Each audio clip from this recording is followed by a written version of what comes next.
Yan guys, mag-overhaul tayo Rossi 150 sa sidecar.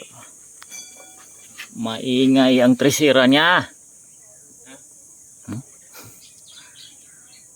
Ating palitan.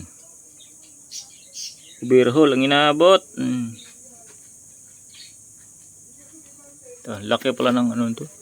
Cylinder head ng Rossi 150 oh. Kala mo pang 200 no. Pero 150 lang yan. Overhaul ko. Tinanggal ko muna yung taas kasi mabigat eh. Kailangan bawasan muna. Bawas muna, babawas. Tanggalin na yan. Hindi ko na videohan yung unong tanggal. Natanggal yung iba. Iangat na lang yan. Oops.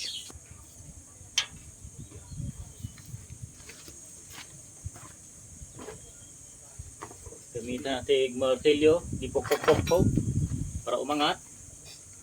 Unang latasan. Oops.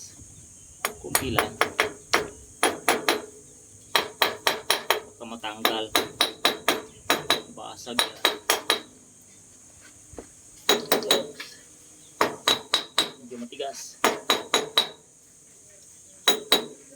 Ayan. Tanggal siya.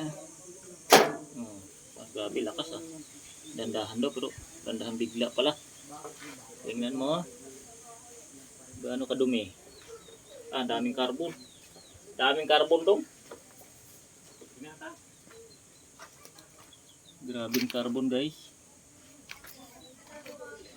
Ito yung carbon niya. O diba? Ang daming carbon. Pero basa siya. Parang loose compression to. Naglo-loose compression na rin siya kasi. Kaya,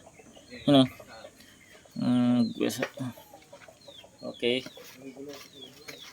Update na lang sa sunod.